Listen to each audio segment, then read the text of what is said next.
इस वीडियो में हम आपको दिखाने जा रहे हैं मिस्टर नटवर लाल और मिस्टर सुब्रत रॉय दोनों का घर दिखाने जा रहे हैं। दोनों का घर देख के आप समझ सकते हैं कि देश में जितना भी गद्दारी किया है, जितने लोगों ने गद्दारी किया है देश के निवेशकों के साथ, देश के गरीबों के साथ, जो भी गद्दारी किया है उनका आज क्या सिचुएशन है, उनका क्या स्थिति है, आपको उनका घर से देख के आप समझ सकते हैं। मिस्टर नटवर लाल का घर आपको दिखाते हैं। देखिए बहुत सारे ऐसे न्यूज, बहुत सारे ऐसे अपडेट आपको मिल जाएगा कि मिस्टर नटवर लाल जो सबसे बड़ा ठग आज़ादी के बाद से 1947 के बाद से सबसे बड़ा ठग मिस्टर नटवर लाल था। और उनका घर में आज उनका ना बाल बच्चा है, ना बीवी है, ना बच्चे हैं, ना कुछ भी नहीं है। मतलब पूरा उसका अंत हो गया है, उसका पूरा खानदान अंत हो गया है। इतना मतलब उन लोगों के साथ वो ठग किया है, उतना देश के साथ, हमारे भारत के साथ इतना बड़ा गद्दारी किया कि आज उसका पूरा खानदान अंत हो गया है। इसी तरह सुब्रत रॉय का भी सिचुएशन वैसा ही कुछ है। आज 2012 में आपको पता है कि देश के लाखों नहीं करोड़ों निवेशकों के साथ इतना बड़ा छल किया उन्होंने कि पैसा सेबी को देने के बोल के, सेबी के द्वारा पैसा हम लोग को मिलना था, लेकिन उन्होंने रातों रात कागज़ को कन्वर्ट कर दिया, हरा कागज़ पीला कागज़ ऐसे कर दिया। और दो कंपनी चला रहे थे, दोनों कंपनी का पैसा उस क्यू शॉप में कन्वर्ट कर दिया। और क्यू शॉप में कन्वर्ट करने के बाद उस पैसे को धीरे धीरे किसी नेता लीडर से मिल के, बड़े बड़े जो नेता लीडर उनके संपर्क में थे उनसे संपर्क करके और पैसे को विदेशों में ट्रांसफ़र कर दिया, कन्वर्ट कर दिया। और विदेशों में ट्रांसफ़र करके अपने बाल बच्चे को विदेशों में शिफ्ट कर दिया।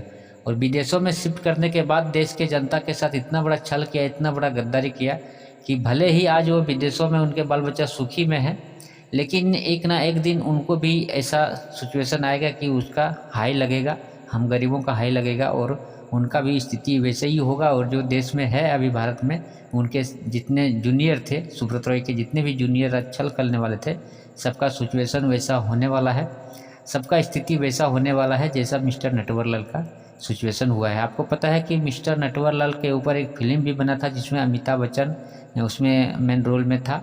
उसका फिल्म आप देख सकते हैं, मिस्टर नटवर लाल फिल्म का भी नाम था और अमिताभ बच्चन रोल निभाए थे।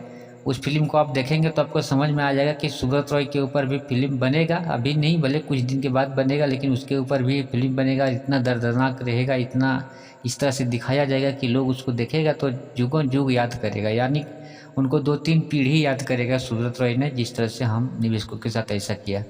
और सोचने वाली बात यह है कि सुब्रत रॉय ने पैसा पहले तो क्यू शॉप में कन्वर्ट किया, उसके बाद सोसाइटियों में कन्वर्ट किया, सोसाइटियों में कन्वर्ट करने के बाद कितना कन्वर्ट किया, उसके विदेशों में कन्वर्ट किया और गायब हो गया।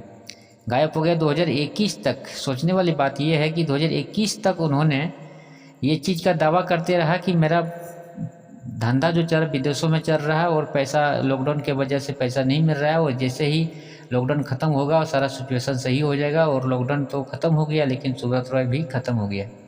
लॉकडाउन ख़त्म हुआ और सुब्रत रॉय भी ख़त्म हो गया, इस दुनिया में नहीं रहा। लेकिन इसके बावजूद भी अभी तक पैसा किसी निवेशकों का नहीं मिला और गायब हो गया। भले ही आज उनका पूरा खानदान सुखी कर रहा है, लेकिन भविष्य में ऐसा सिचुएशन आएगा कि उनको भारत में वापस आना पड़ेगा और भारत में आना पड़ेगा। उन गरीबों को, गरीबों के साथ उनको माफ़ी मांगना पड़ेगा। उनके जो भी बीवी है, बच्चे हैं, जो भी पोते हैं, सबको माफ़ी मांगना पड़ेगा और वैसा ही सिचुएशन होगा। आज समझ सकते हैं कि इतना बड़ा सहारा शहर बनाया लखनऊ में, और आज उनके ऊपर बुलडोजर चलने का सिचुएशन आ गया है, ऐसा स्थिति आ गया है कि आज उसके ऊपर बुलडोजर चल सकता है। इतना बड़ा छल किया आज, समझ सकते हैं कि सहारा शहर बनाया और जितने सारे बहुत सारे प्रॉपर्टी भी देश में खरीदा, और सारे प्रॉपर्टी आज इस तरह से खरीदा गया कि आप समझ सकते हैं कि किस तरह से खरीदा गया है। सारे काम में मतलब वो आप देख रहे हैं जन आंदोलन संघर्ष न्याय मोर्चा। मैं अभय शुक्ल, ऑल इंडिया जन आंदोलन संघर्ष न्याय मोर्चा का राष्ट्रीय अध्यक्ष। साथियों, एक बार पुनः आपके बीच में लाइव हूँ 9 बजे के समय।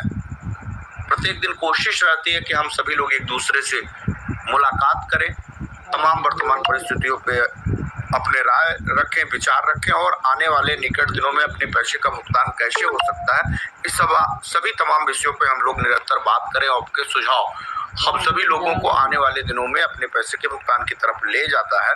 तो उसके लिए हम ऐसे कौन सी परिस्थितियां निर्मित करें जिससे सरकारों का ध्यान हमारी तरफ आकृष्ट हो और सहारा प्रबंधन तंत्र के ऊपर एक बड़ी शिकंजा कसा जा सके। हम तो अब ये नहीं कहेंगे कि सहारा का प्रबंधन तंत्र देश के निवेशकों का पैसा वापस दे, क्योंकि है ही नहीं कोई सहारा का प्रबंधन तंत्र।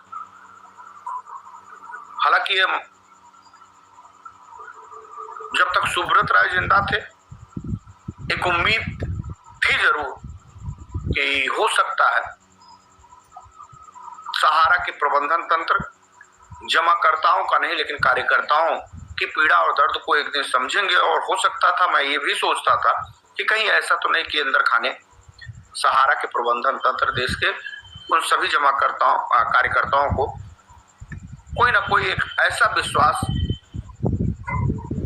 दे लेने में सक्षम है और वो संतुष्ट है, इस नाते निकल नहीं रहे। लेकिन उनके जाने के बाद तो वो सभी आशाएं भी खत्म हुई। हालांकि हम ये बात अच्छी तरीके से जानते थे कि सहारा का प्रबंधन तंत्र ठग इस दुनिया का सबसे बड़ा ठग और मिस्टर नटवर लाल से भी बड़ा महाठग संस्था है और उसका प्रत्यक्ष प्रमाण आपके पास है। कोई ऐसा सगा नहीं जिसको सहारा ने ठगा नहीं।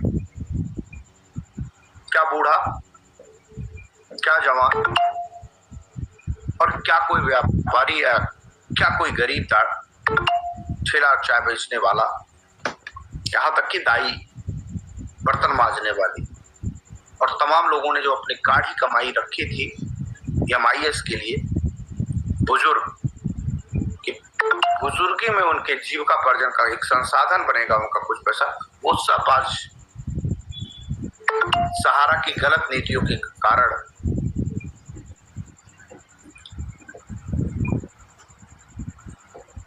कूट रचित साजिश का शिकार हो रहा है।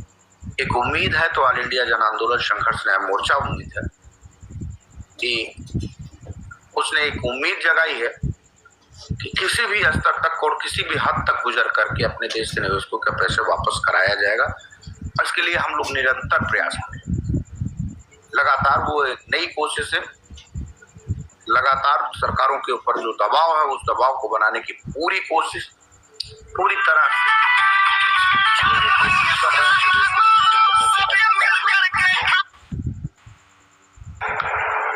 क्षमा चाहेंगे साथियों, बीच में फोन आने के नाते डिस्कनेक्ट हुआ तो आप सभी लोगों से अरे